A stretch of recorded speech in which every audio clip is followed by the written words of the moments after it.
I've seen throughout my lifetime how Dad would influence people and change their whole essence or aura or being.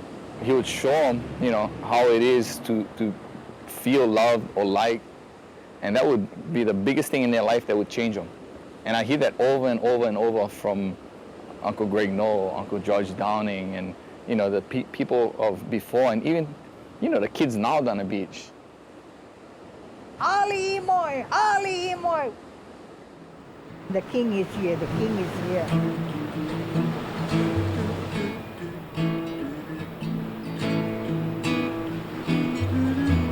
Buffalo Keaulana, lifeguard and one of Hawaii's finest surfers. I don't like shoes up on my feet. To be at ease is such a treat. Smile at everyone I meet. That's the Hawaiian in me. With light ehu hair, Buffalo was born 11 3/4 pounds to Mary Phoebe Mahi on September 2nd, 1934, All Lane, Honolulu. A full-blooded Hawaiian, Buffalo can trace his bloodlines to Hawaiian Ali'i, Father Abraham to King Kamehameha, and Mary to Maui's Kekaulike. And carry on as I do, so right out here in Hawaii, where was I born? You remember? Yeah, in the garage. First, there is God. Every day, thank God. Second, watch. Learn from what you see. And finally, train your body for whatever you plan to do in the ocean. Buffalo's reverence for God, mind, and body helped him overcome a childhood of homelessness and poverty on the beach in Nanakuli. His triumph is measured by his family, the lives he has saved. His mastery of surfing, fishing, sailing, and at best, in an ohana who carry on his legacy with the Buffalo Surfing Classic.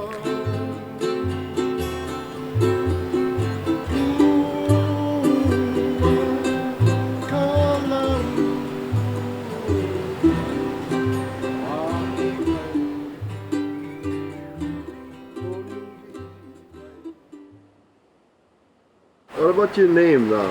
Richard Kololo Kalani Buffalo Keaulana. Kalolo Kalani, brain of heaven. Yeah, so Hawaiians, we're just like Indians. We think about the birds, about the heavens, I tell you here, Lani, that's heaven, L-A-N-I, Lani. And Keaulana means, what is the interpretation you get of that? It is a swift current, something that floats.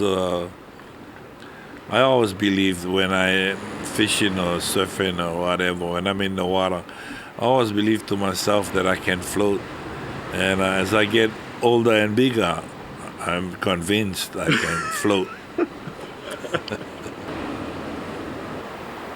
How you got Buffalo? What did I get from Lani? When we were young, Nanakuli had a riding academy, horses. So we used to go catch the horse, like, and the howlers go up with the horses to the mountains. Some of them no tied the horse up and walk around. They get off and the horse run away, come back.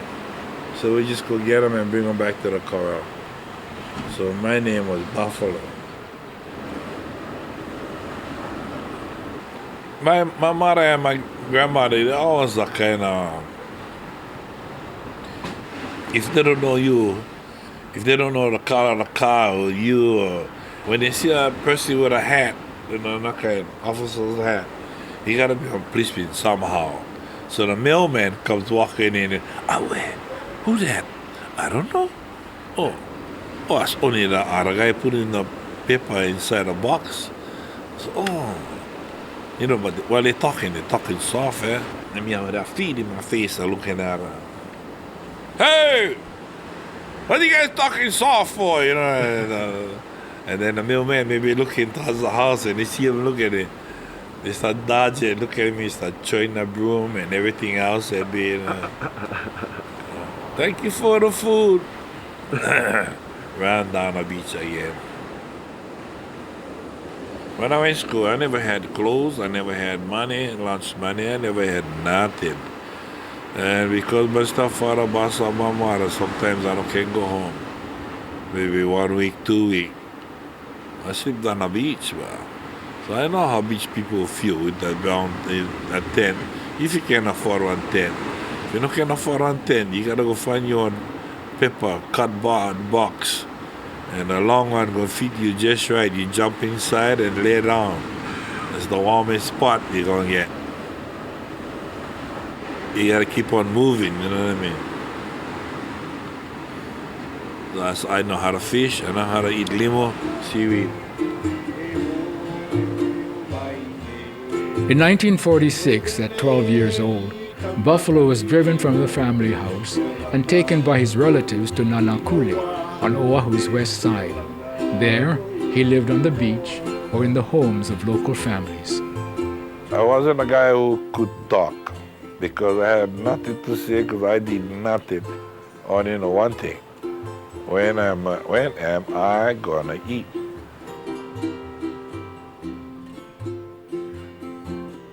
Enjoy the ocean, catch a couple fish, cook home. Nighttime run around, go steal chicken.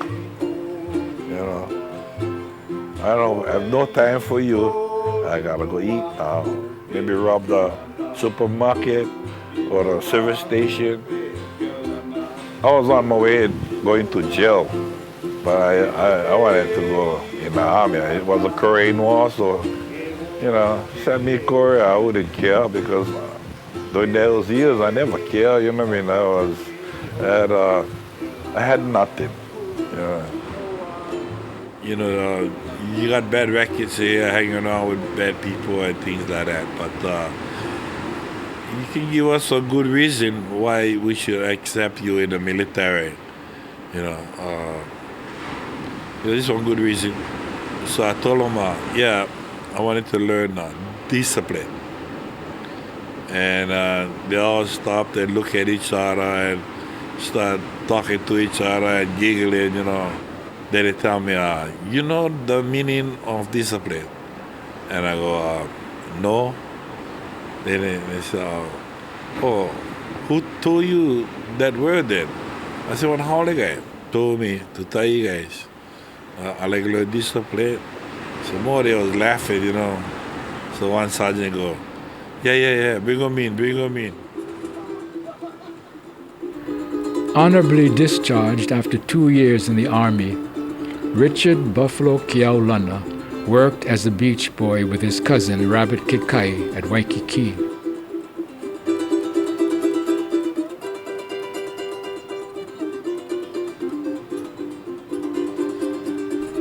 Surfing and playing his ukulele in the shade, Buffalo courted a beautiful city girl, Momi Whaley. The two were married at Waikiki's St. Augustine Church, November 5th, 1960. Family friend Clarence McKee got Buffalo a city job as park keeper at Makaha. The park keeper position included an A-frame flat above the beach bathhouse. When he started off at Makaha Beach as the park keeper, we lived in a two-story A-frame house right on the beach. Used to have a ranch right behind on a watermelon field, and we used to go across, and Dad had one horse, and me and my sister used to jump on top with Dad, and he used to have a long stick, and I remember he ride the beach, and we would poke the rubbish and put them inside, you know, this bag that we had on the side. From 1960 till 1968, we had all our kids down the beach. Yeah, as soon as you wake up, start running in the sand, running in the water, you know, jump into the shore break, jump in the current, jump in the waves, play around. And my kids still today think that Makaha Beach is their backyard. So if they do have sovereignty that comes into play, we'd like to have Makaha Beach back, thank you.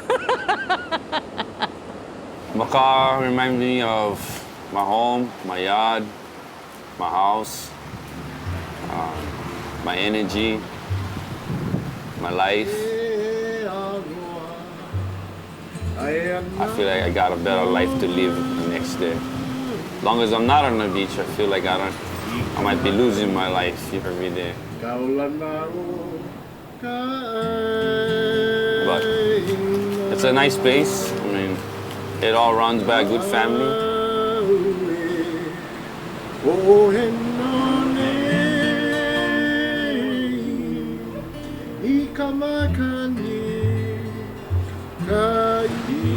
It's so peaceful and beautiful. I mean, you're in heaven because you're in God's creation. You have all this blue sky, this blue water. You have all these friends around you. You feel so, you feel like you're in the arms of love. Lots of uncles in your family. Uncle Greg, Uncle George, Uncle Buzzy, all the pioneer surfers, all the guys, it's all our teachers, even with Dad. And I think that's what Dad did is exposed us with all of this. So he opened his heart and his arms and his house and his home and his family to people. Is that how you see it? Mom and Dad's theory is family, and it's not a circle of family, or a family, in a tight circle. It's an open circle. It's a circle where people always being brought into the family. Everyone who comes and visit our shoreline, everyone who jumps into our ocean becomes our sister, our brother, our grandma, our auntie, all part of family.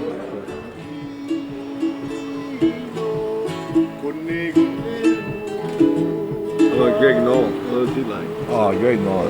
Yeah, I like surfing him too. The bugger, he really like he like be a daredevil, you know what I mean? Oh. If the wave breaking and going right, he'll catch a wave and go go right inside that, you know what I mean? But Bazzi, when he talk loud and fast and exciting, that kind. So when the waves big, it wasn't it was fun catching the big waves. Because everybody would race out, wow, yes, you go out there paddle. And sometimes the wave come up, everybody was busy talking, okay, hold on, he's not gonna break. We're just kind of guessing that he's not gonna break, you know what I mean? He's not gonna break, oh, the buck gonna break, yeah. Then we looked at the next one, he's not gonna, yeah, everybody start panicking because he's going to break, you know what I mean? Good fun.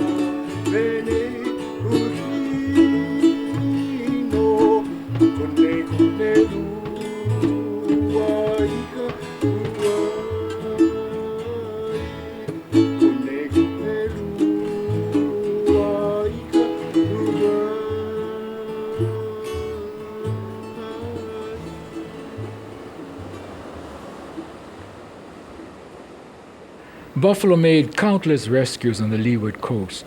The most dramatic came in heavy surf at a Keaulana shoreline cave. 2 young brothers were trapped in the cave with the body of their father.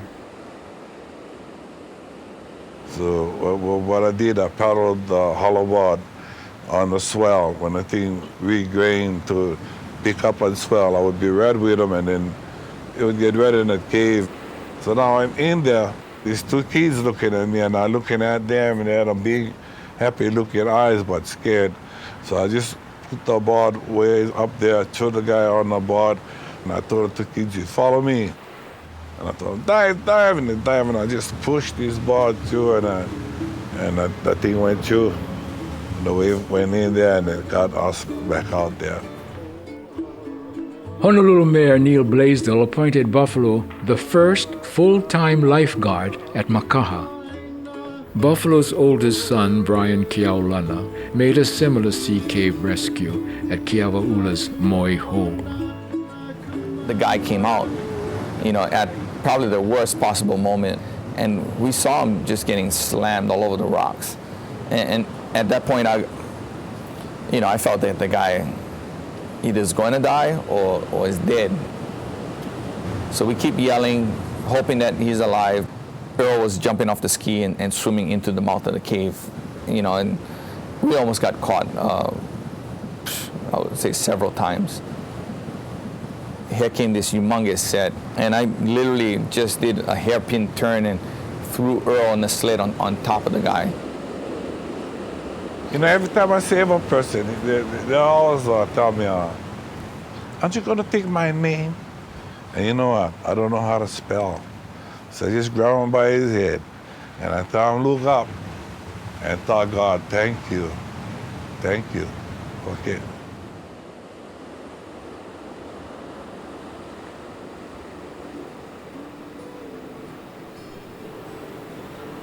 Keaulana, the fisherman.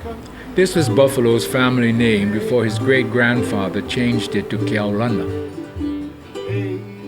From net, spear to hook, Buffalo is an expert fisherman.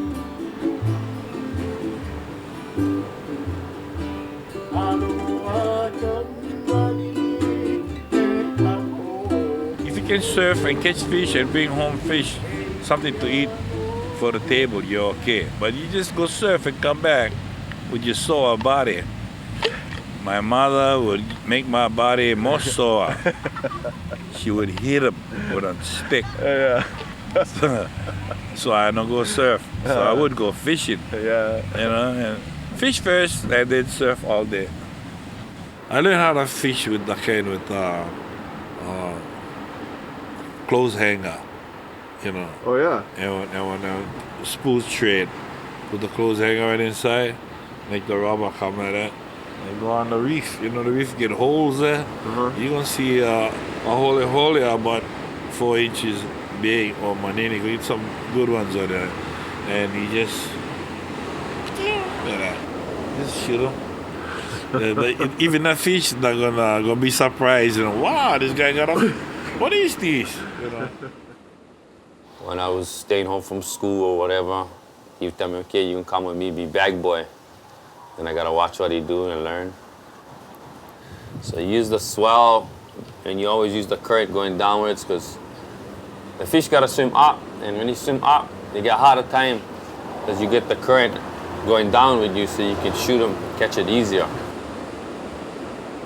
There's a school of eel like that. You dive down, and you grab the sand, you throw the sand up there, and you just cover yourself up with sand, and the fish gets right up to you.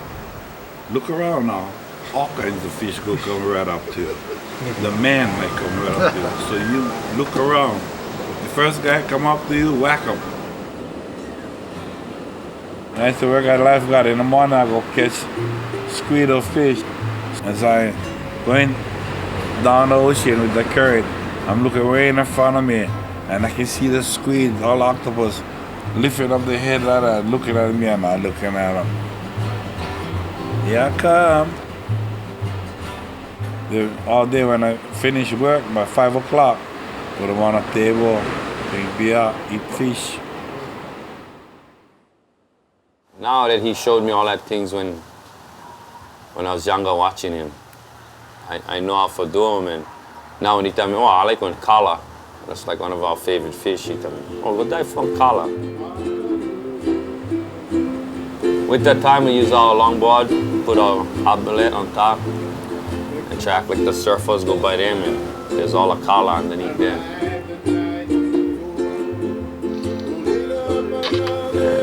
That's how we get our food right there.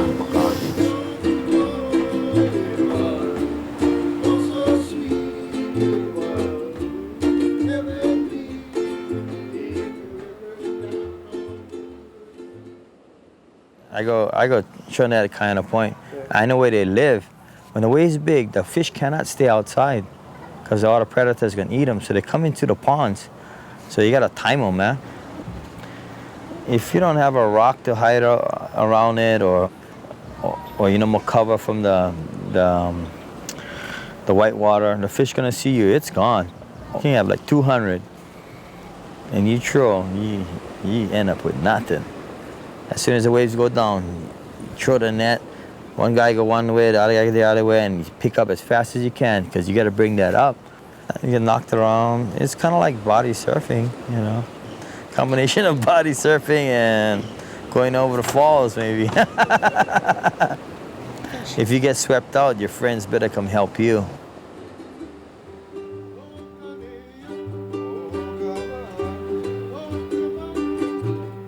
Today, Buffalo is one of a few Hawaiians that holds the cultural knowledge of catching and preparing turtle. And you can smell them because they eat the seaweed, yeah? And you can smell that seaweed.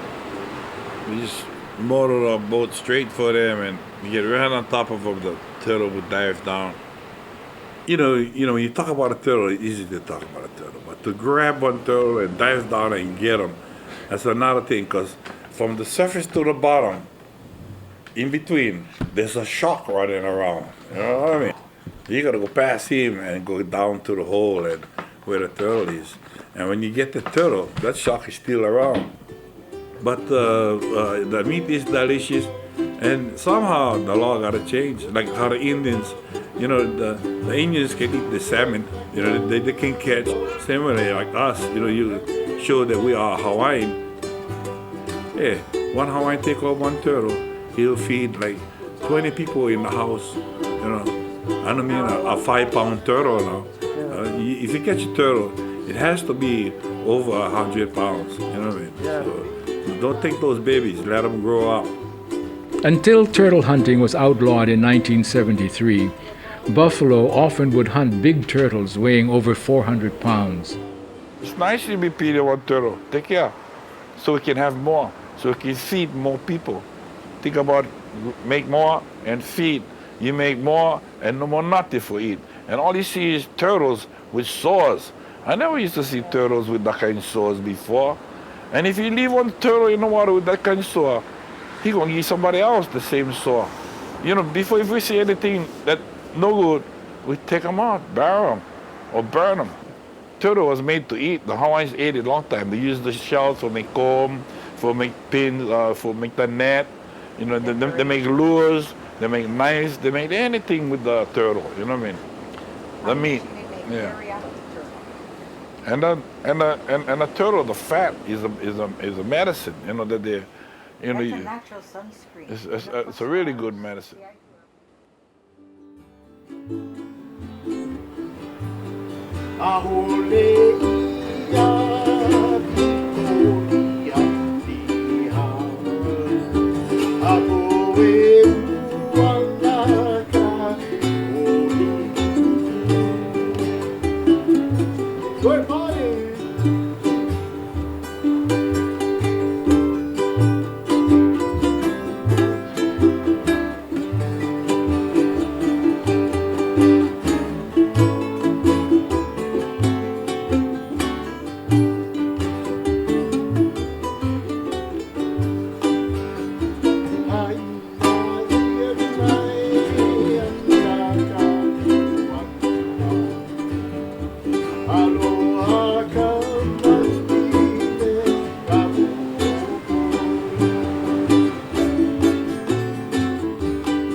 You know, once you're in the water, you just feel good. I mean, you know, surfing like swimming, it's an exercise, it's something you love. You know, it's how you feel.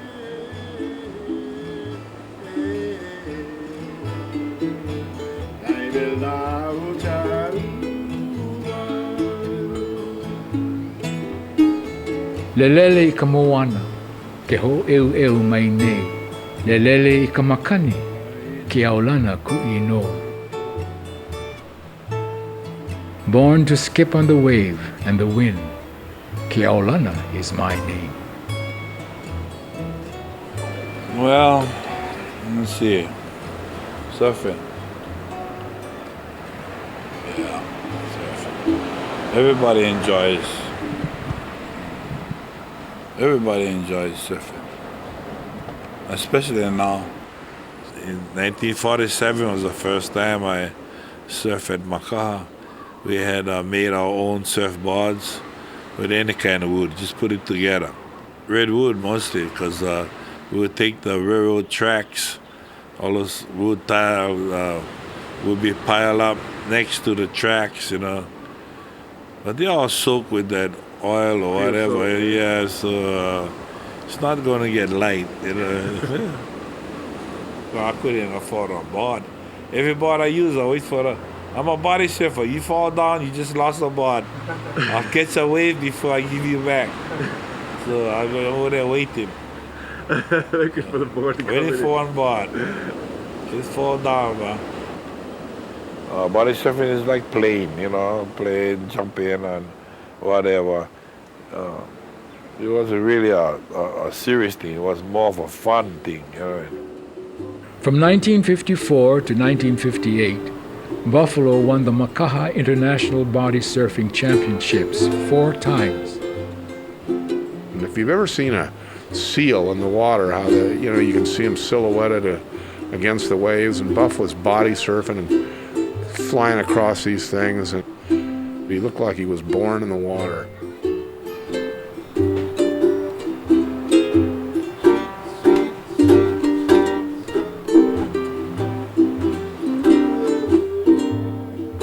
Solid, relaxed, smooth, whether he surfs with his left or right foot forward, switching stance on the turn, dancing. There's nobody in the world can switch that kind of style what he do on a turn.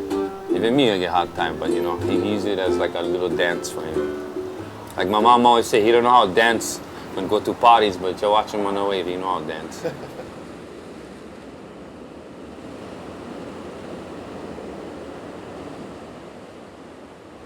His way is like, just watch me and you learn. So.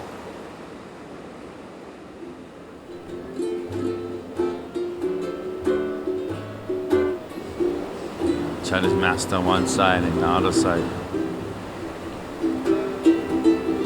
Because it's very difficult to do that move, especially on a turn.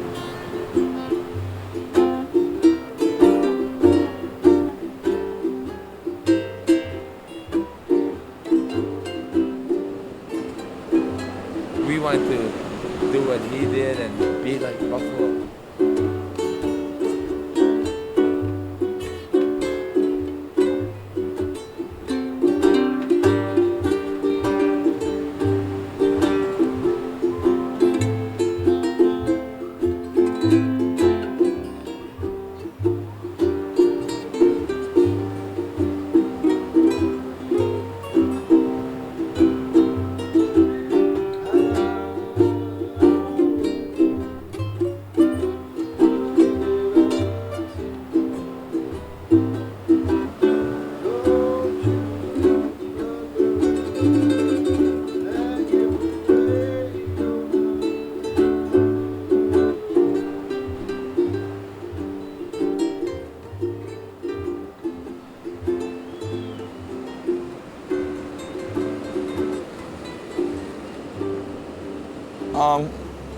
You know, growing up in Makaha Beach,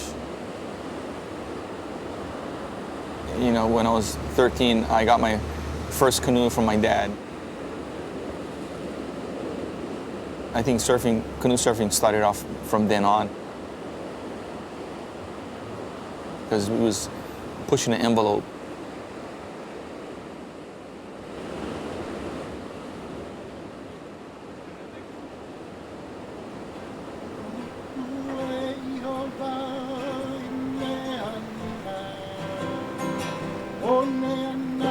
We catch some super big waves on these canoes, and a lot of the guys, you know, they ask me, how do I select my team?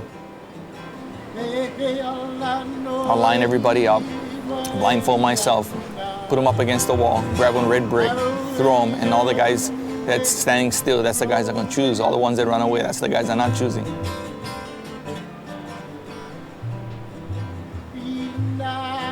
You know, with canoe surfing, it's an art, you know, an art of knowing where to be and where not to be.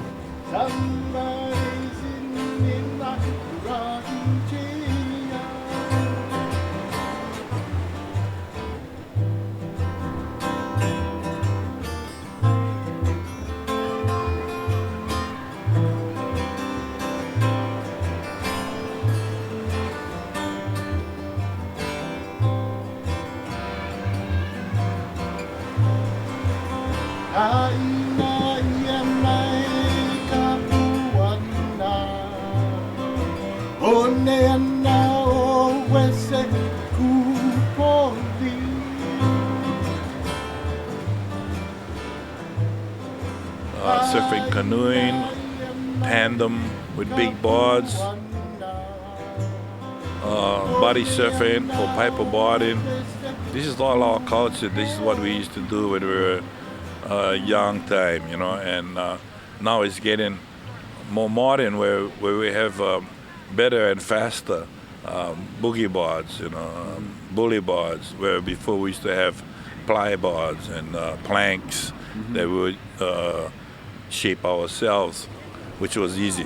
Just find a piece of wood. When you're young, you're skinny. So when you're skinny, you're light. You can ride anything. You can ride anything. Yeah, you know.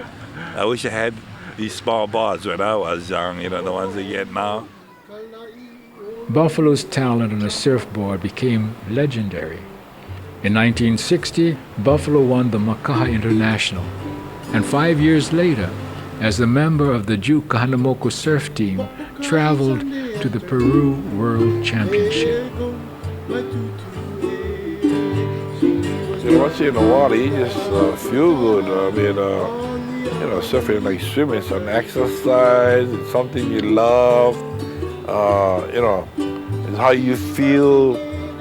You know, I mean, just like that mostly. It's how you feel. Feel like going surfing today? No. Yeah, you know what I mean? There's no surf today. Feel like going fishing today? Sure, you have plenty of things to do. Just don't go sitting around one place too long. You know. Over here, when I'm home over here, I sit down. I cannot sit down. I gotta clean something. I cannot be looking at rubbish or glass or something. I gotta do something.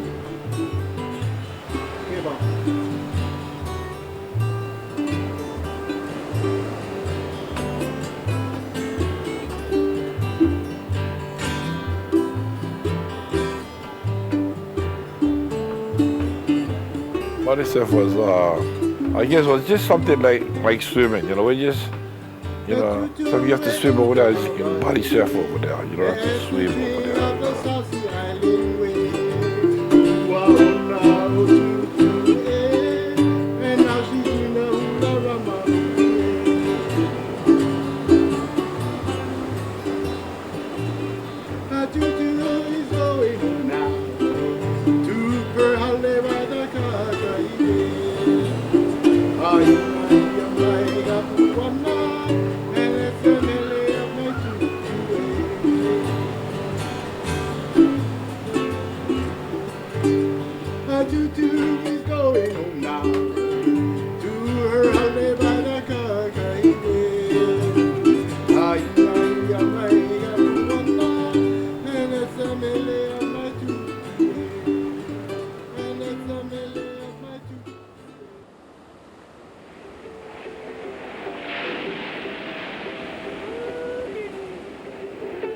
In 1976, without modern navigational instruments, the Hokulea embarked on a 3,000-mile experimental voyage from Hawaii to Tahiti. Buffalo was chosen to be a part of this journey because of his reputation as a lifesaver and waterman on the west shore of Oahu.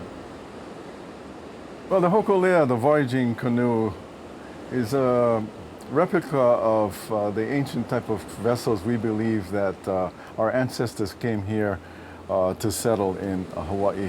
The ultimate goal of the canoe at that time was to sail it from here to Tahiti using only star navigation. Hokulea, by the way, means star of gladness. It's the star that sits over Hawaii.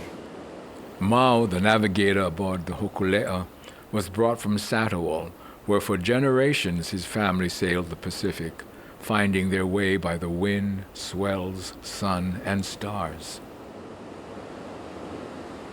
So we learned from our forgotten culture. Right. And this guy coming from his island and doing things like we should be doing, that comes within you. You know what I mean? It's all the years that he's been stuck without a watch.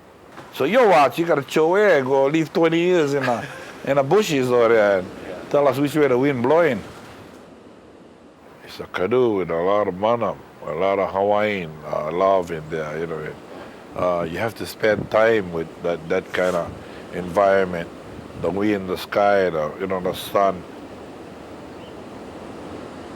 Buffalo was one of the steersmen aboard the Hokulea. He surfed the canoe from swell to swell on following seas to Tahiti.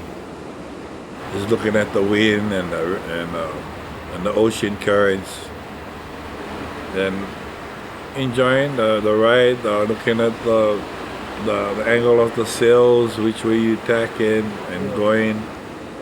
He's good because he does it by feel. He just like, okay man, Boogie, just grab your guitar, just play a song, you know.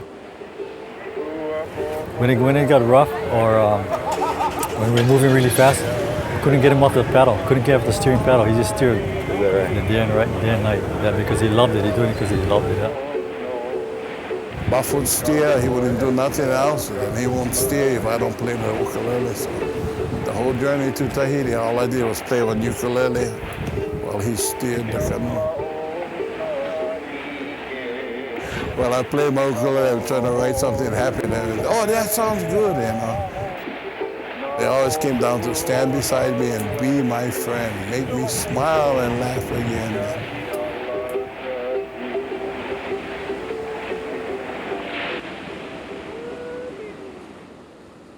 For Buffalo, for Hawaiians, the voyage to Tahiti was a positive reawakening, a cultural renaissance. First feeling I had was I'm thankful to be home. Yeah. With all my kids and my dogs and my wife. The next part was making a surf meet. Buffalo returned to Makaha. He created an outlet to celebrate Hawaiian culture, his way. The bowls and soft shoulders of the waves at Makaha became the perfect playground for Buffalo's big board surfing classic.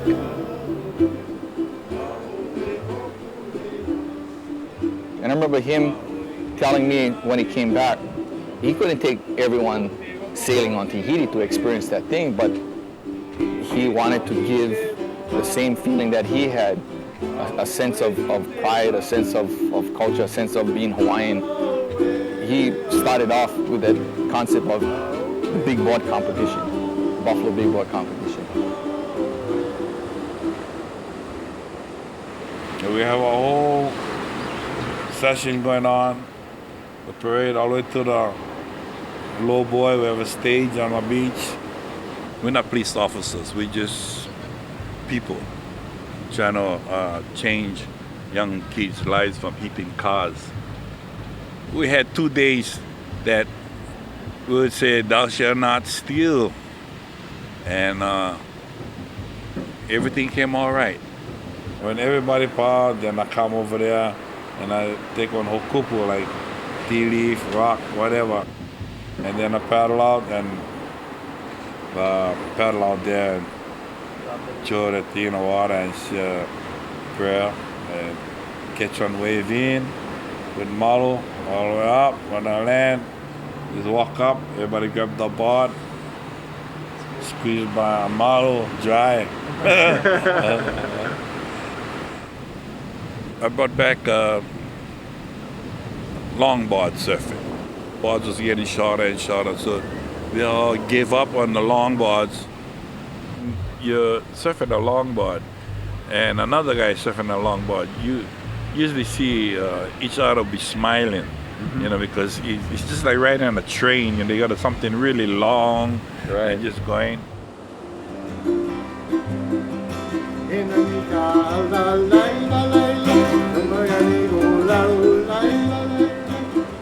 You cannot think of nothing but that's what you're doing. You know, so sometimes when you see it out there, you start thinking where you shouldn't be thinking of anything. So the best way to have fun with one another, all you're thinking about is you and me. When you stay by yourself, you're going to be thinking of whatever, something else.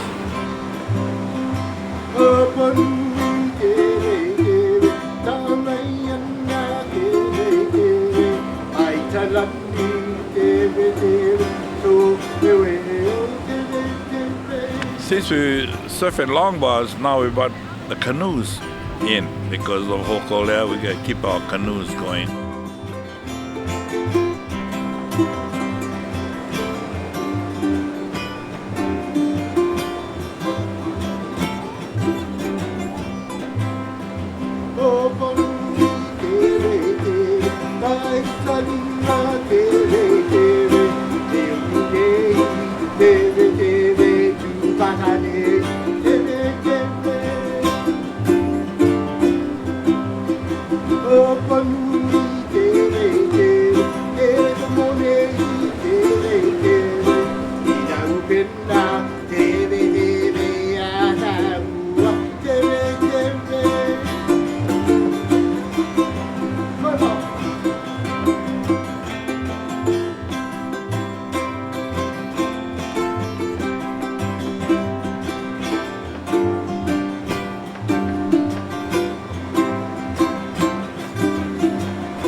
You know, it's good that we have a culture.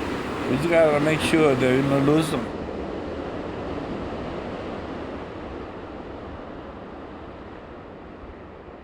Raised his whole family there, year after year, till a great big wave came in and washed out that whole house up there. I can't have words to express Buffalo. All I do is to say is Mr. Makaha. And everybody knows what I mean.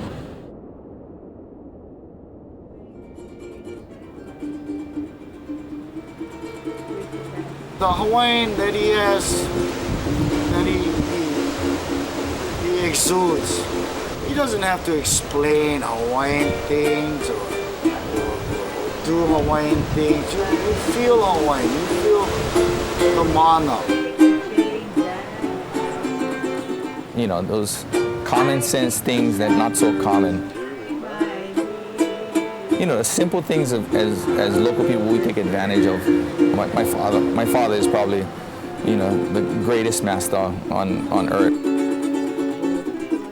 Teach us everything about the ocean and, you know, teaching us that this place belongs to us and we got to take care of our Aina and take care of our ocean. He's real the kind, aloha spirit, yeah.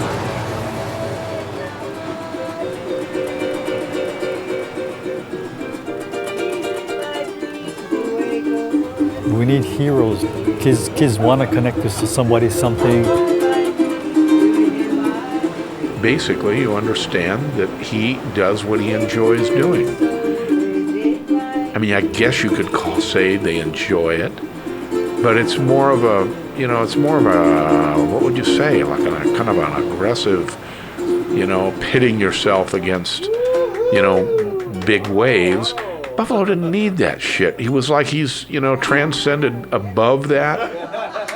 And that's not to say he didn't surf some pretty damn big surf. I've seen him in some big waves at Makaha. I remember the last time I was there and I'm watching him streaking across this, you know, inside Makaha wave, and as he gets closer, I mean, he's surfing the shit out of this thing. And as he gets closer, I can see more of the detail of him, and the thing that just blew me away is he had this ear-to-ear smile. I mean, there was nobody around. You know, it's just a knockout, and he just sat there, and I sat on my board and watched him, and it just, you know, gave me the feeling that it was just sheer joy at work, you know, and that's really, man, you know, what surfing should be all about.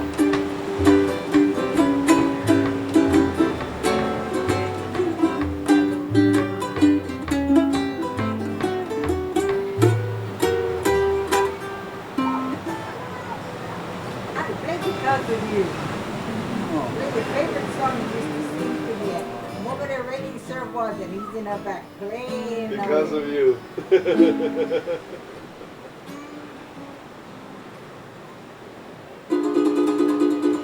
When you're a kid, when the first time you catch on good wave, oh, that's you'll never forget it, you know. After that, you catch so many waves and you listen to somebody else's story. Yeah. Dad, you saw the wave I had? No. Make him go out and catch another one.